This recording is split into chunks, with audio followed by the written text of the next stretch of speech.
Biology BA 6th സെമ്മിലെ 6ാം സെമ്മിലെ ക്യാപിറ്റലിസം ആൻഡ് കൊളോണിയലിസം എന്ന ക്വസ്റ്റ്യൻ പേപ്പർ 2021 ഇത് ആൻസർ ചെയ്യുകയായിരുന്നു നമ്മൾ.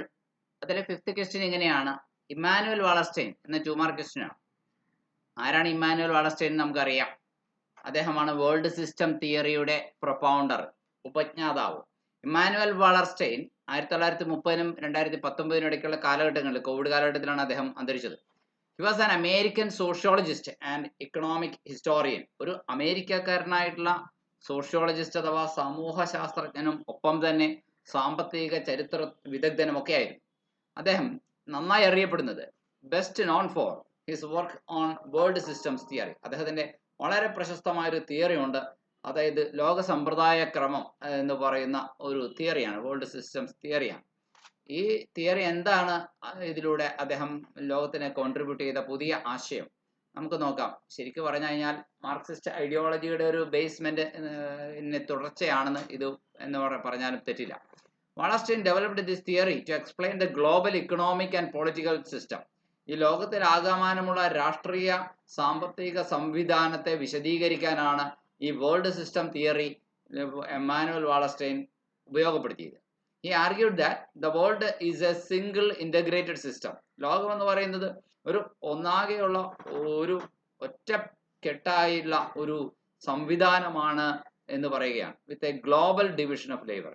ലോകത്തിലെമ്പാടും തൊഴിലിന്റെ പേരിലുള്ളൊരു വിഭജനം ലോകത്തിലാകമാനം നടക്കുന്നുണ്ട് എന്ന് പറയാണ്. അതായത് തൊഴിൽ വിഭജനം നടപ്പിലാക്കിയിട്ടുള്ള ഒറ്റക്കെട്ടായിട്ട് മുന്നോട്ട് പോകുന്ന, അല്ലെങ്കിൽ ഒരൊറ്റ സംവിധാനമായിട്ട് മുന്നോട്ട് പോകുന്ന ഒരാശയമാണ് ലോകത്തിലുള്ള വേൾഡ് ഇക്കണോമിക് സിസ്റ്റവും വേൾഡ് പൊളിറ്റിക്കൽ സിസ്റ്റവും എന്ന് പറയും. ഇതിലാ ലോകത്തിലെ കുറെ സമ്പന്ന രാജ്യങ്ങൾ കോർ കൺട്രീസ് ആയിട്ട് ചില പ്രത്യേകതരം മേഖലകളിൽ ശ്രദ്ധ കേന്ദ്രീകരിച്ച് അവരുടെ ഉൽപാദനം നടത്തിക്കൊണ്ടിരിക്കുമ്പോൾ ലോകത്തിന്റെ കുറെ പെരിഫറി കൺട്രീസ് എന്ന് പറയുന്ന ആൾക്കാരുണ്ട്. അവര് ഏറ്റവും ഉപരിപ്ലവമായിട്ട് പുറം ഭാഗത്ത് കഴിയുന്നവരാണ് പെരിഫറി കൺട്രീസ്. പിന്നെ ഇതിന് ഈ കോർ കൺട്രീസിനും പെരിഫറി കൺട്രീസിനും ഇടയ്ക്ക് സെമി പെരിഫറി എന്ന് പറയുന്ന ആൾക്കാരുമുണ്ട്. അതായത് പെരിഫറി എന്ന് പറഞ്ഞാൽ ഉപരിഭാഗമാണല്ലോ, കോർ കൺട്രി എന്ന് പറഞ്ഞാൽ നടുഭാഗമാണല്ലോ. അപ്പൊ ഈ കോർ കൺട്രിയുടെ പെരിഫറി കൺട്രിയുടെ ഇടയ്ക്കുള്ള ഭാഗമുണ്ടല്ലോ, സെമി പെരിഫറി, അവിടെയും കുറെ രാജ്യങ്ങൾ ഉണ്ട് എന്ന് നമ്മൾ കരുതേണ്ടി വരും. ഈ കോർ കൺട്രിയിലെ രാജ്യങ്ങൾ വളരെ കുറവ് രാജ്യങ്ങളാണ്, അല്ലെങ്കിൽ ലോകത്തിലെ വളരെ കുറച്ച് ജനങ്ങൾ മാത്രമുള്ള രാജ്യങ്ങളാണ്. അതിസമ്പന്നന്മാരായിട്ടുള്ള കുറച്ച് ജനങ്ങൾ.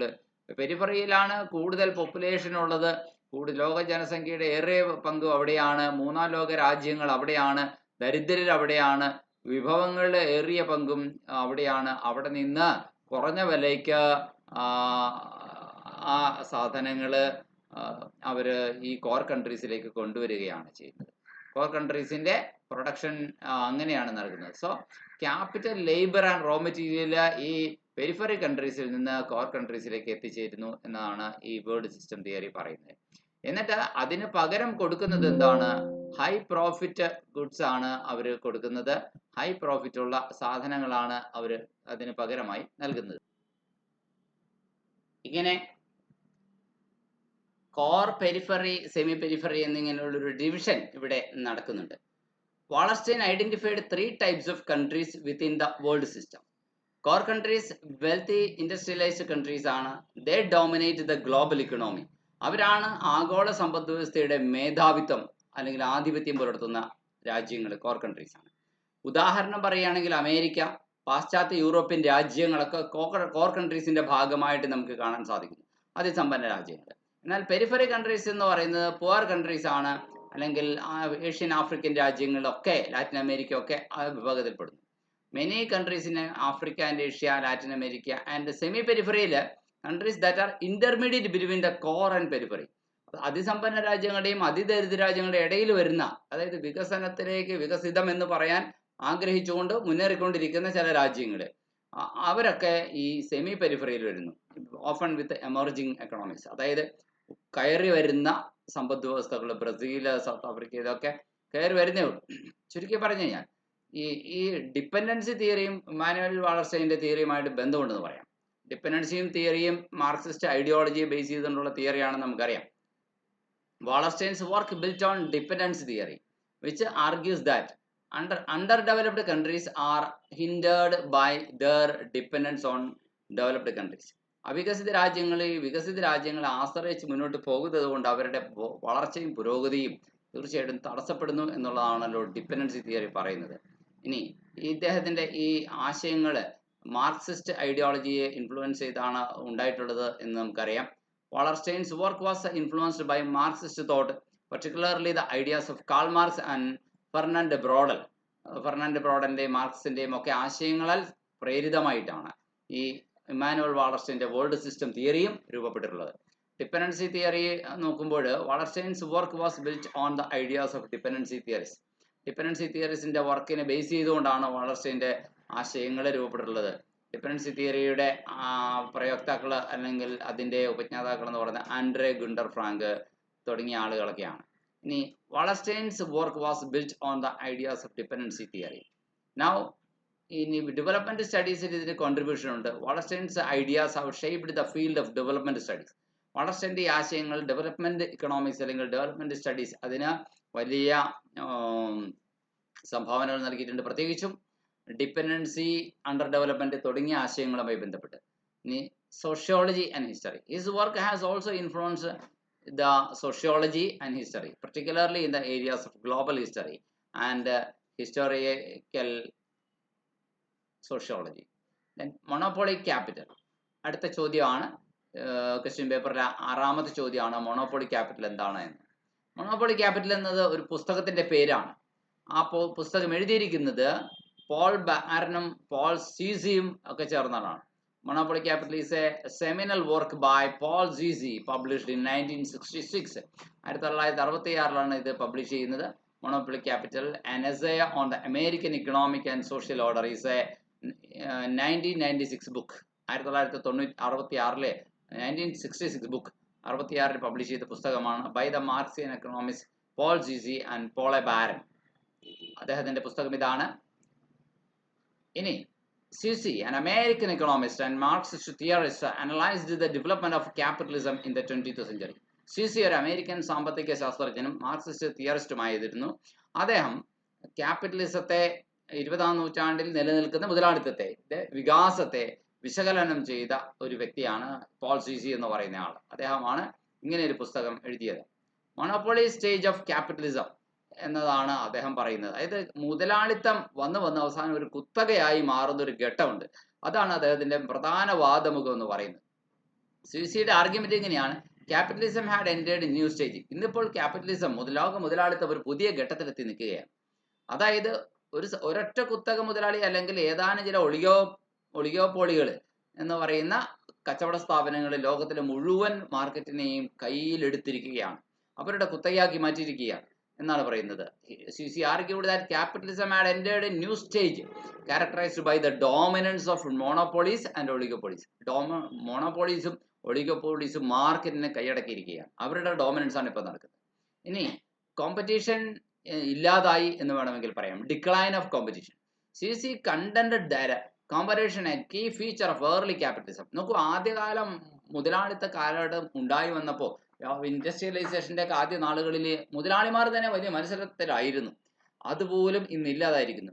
They had given way to monopolistic practices. പകരം കുത്തക സമ്പ്രദായങ്ങൾക്ക് വഴിമാറിയിരിക്കുന്നു. ഇത് വലിയൊരു പ്രശ്നമാണ്. Leading to stagnant economic growth.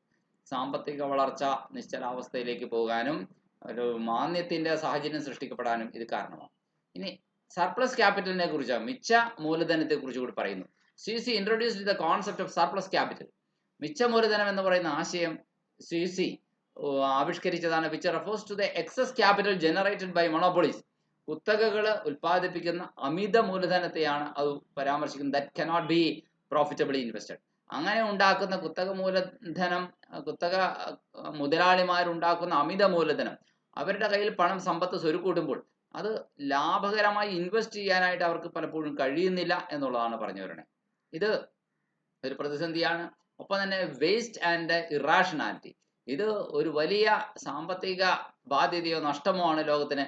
Cauchy argued that monopoly capitalism leads to waste and irrationality. യുക്തിപരത ഇല്ലായ്മയിലേക്ക് ഇത് നയിക്കുന്നു. ആ surplus capital is invested in unproductive activities. ഉൽപാദനപരമായ പ്രോഗ്രസീവായ കാര്യങ്ങളിലേക്കല്ല ഇവരുടെ കൈവശമുള്ള മൂലധനം ഒരു പരിധി കഴിയുമ്പോൾ അത് നയിക്കപ്പെടുന്നത്, such as advertising and military spending. പണം പരസ്യത്തിന് വേണ്ടി വെറുതെ വാരിക്കോരി നശിപ്പിക്കുക, അതുപോലെ തന്നെ മിലിറ്ററി സ്പെൻഡിങ്, സൈനിക ആവശ്യങ്ങൾക്ക് വേണ്ടി ചെലവഴിക്കുക തുടങ്ങിയവയിലേക്ക് കാര്യങ്ങൾ പോകുന്നു എന്നർത്ഥം. അതൊന്നും പ്രൊഡക്റ്റീവ് അല്ല, ലോകത്തിന് ഗുണം ഉണ്ടാക്കുന്നവയല്ല. അടുത്ത 7ാമത്തെ ചോദ്യം ക്വസ്റ്റ്യൻ പേപ്പർ ചോദിച്ചിരിക്കുന്നത് ഇങ്ങനെയാണ്: district collectors in British India.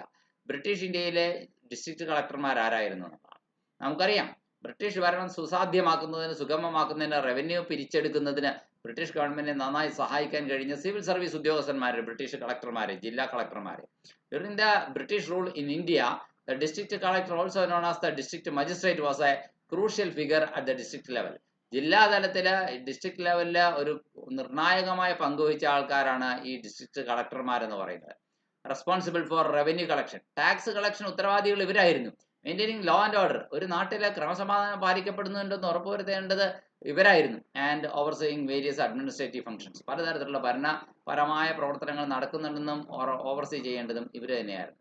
Then revenue collection, the district collector was responsible for collecting land revenue, tax and other government dues from the district. ആ ജില്ലയിൽ നിന്ന് ലാൻഡ് റവന്യൂ, ടാക്സ്, മറ്റ് ഗവൺമെന്റ് ഡ്യൂസ് ഒക്കെ പിരിച്ചെടുക്കാൻ ഉത്തരവാദിത്തപ്പെട്ട ആൾക്കാർ ഇവരായിരുന്നു. Maintenance of law and order, ക്രമസമാധാനം പാലിക്കുക എന്നുള്ളത് ഈ ഡിസ്ട്രിക്ട് കളക്ടർമാരുടെ ഉത്തരവാദിത്തമായിരുന്നു. The collector was responsible for maintaining law and order in the district. പലപ്പോഴും അവിടെ ക്രമസമാധാനം പാലിക്കുന്നതിന് ഒരു പോലീസിങ്ങിന്റെ ചുമതല ഇവർക്കുണ്ടായിരുന്നു. With the help of police and other law enforcement agencies, പോലീസിനെ കൊണ്ട് അല്ലെങ്കിൽ മറ്റ് നിയമപാലകരെ കൊണ്ടൊക്കെ അവിടുത്തെ ക്രമസമാധാനം മെയിൻറ്റെയിൻ ചെയ്യാനുള്ള ഉത്തരവാദിത്വം ജില്ലാ കളക്ടർമാരായ ഈ ബ്രിട്ടീഷ് സിവിൽ സർവീസ് ഉദ്യോഗസ്ഥന്മാർക്കുണ്ടായിരുന്നു. ഈ ടാക്സ് പിരിക്കുന്നതിന്റെ പേരിൽ തന്നെ പൊതുജനങ്ങളുടെ വലിയ എതിർപ്പ് ഇവർ നേരിടേണ്ടി വന്നിട്ടുണ്ട്. ഒരുപക്ഷെ ദേശീയ വികാരം, നാഷണലിസ്റ്റിക് മൂവ്മെന്റ് ആളിക്കത്തിച്ചത് പോലും ഈ ഡിസ്ട്രിക്ട് കളക്ടർമാരുടെ ചെയ്തികളാണെന്ന് പറയാം. ഇനി 3ാമത്തെ പോയിന്റ് അഡ്മിനിസ്ട്രേഷൻ ഓഫ് ജസ്റ്റിസ് ആണ്. നീതി നടപ്പിലാക്കുക എന്നുള്ളതും ഇവരുടെ ഉത്തരവാദിത്തമായിരുന്നു എന്നുള്ളതാണ് പറഞ്ഞത്. 4ാമത്തെ പോയിന്റ് ഡെവലപ്മെന്റ് ആക്ടിവിറ്റീസ്, വികസന പ്രവർത്തനങ്ങൾ, റോഡുകൾ, പാലങ്ങൾ എന്നിവ പണിയുക, ഇതൊക്കെ ഈ ഡിസ്ട്രിക്ട് കളക്ടറുടെ ചുമതലയിൽപ്പെട്ട കാര്യങ്ങളാണ്. ഇവരുടെ അധികാരങ്ങളെ കുറിച്ച് നമുക്കൊന്ന് ചിന്തിക്കാം. The collector had magisterial powers, ഒരു മജിസ്ട്രേറ്റിന്റെ പവറാണ് ഇവർക്ക്. അതായത് ക്രിമിനൽ കേസിൽ പണിഷ്മെന്റ് കൊടുക്കാൻ, വിചാരണ നടത്താനൊക്കെ ഇവർക്ക് അധികാരമുണ്ട്. അതുപോലെ തന്നെ district collector had the power to assess and collect revenue from land holders and other tax payers. Land ഹോൾഡേഴ്സിൽ നിന്നും മറ്റ് ടാക്സ് പേയേഴ്സിൽ നിന്നൊക്കെ നികുതി പിരിച്ചെടുക്കാനുള്ള ഉത്തരവാദിത്തപ്പെട്ട ഉദ്യോഗസ്ഥന്മാർ.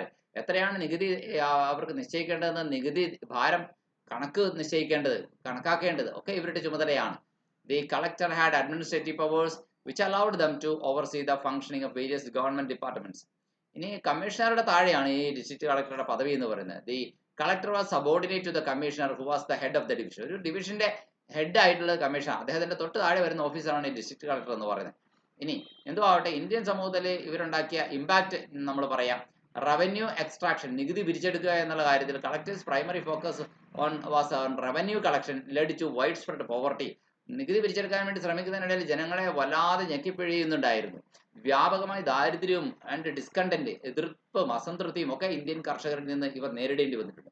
കൾച്ചറൽ ഇമ്പീരിയലിസം, അതുപോലെ തന്നെ സാംസ്കാരികപരമായ ഒരു സ്വേച്ഛാധിപത്യം അല്ലെങ്കിൽ മേധാവിത്വം ഇത്തരം രാജ്യങ്ങളുടെ ഭരണാധികാരികളുടെ ചട്ടുകങ്ങളായി, ഉപകരണങ്ങളായി വർത്തിച്ച ഈ ജില്ലാ കളക്ടർമാർക്ക് അങ്ങനെയും പ്രവർത്തിക്കേണ്ടി വന്നിട്ടുണ്ട്. The collector's role in implementing British laws, British നിയമങ്ങൾ നടപ്പിലാക്കുന്നതിനുള്ള കളക്ടറുടെ റോൾ എന്ന് പറയുന്നത് and institutions contributed to cultural imperialism, സാംസ്കാരികപരമായ ഒരു ഇമ്പീരിയലിസത്തിലേക്ക് നയിച്ചു. And the erosion of traditional Indian practice, പരമ്പരാഗതമായ ഇന്ത്യൻ ശീലങ്ങൾ ഒലിച്ചില്ലാതായി പോയി. Overall the district collector played a crucial role in maintaining the British rule in India, but their actions also contributed to widespread discontent and ultimately the growth of the nationalist movement. ഇത് ഇവരുടെ പ്രവർത്തനങ്ങൾ ദേശീയ പ്രസ്ഥാനത്തിന്റെ വളർച്ചയ്ക്ക് കാരണമായി, പൊതുജനങ്ങളുടെ എതിർപ്പിന് കാരണമായി. ഇതൊക്കെ ഈ ഡിസ്ട്രിക്ട് കളക്ടർമാരുടെ ഈ തെറ്റായ ചെയ്തികൾ കൊണ്ടുകൂടിയാണ് ഉണ്ടായത് എന്ന് അറിയേണ്ടത് വളരെ അത്യാവശ്യം.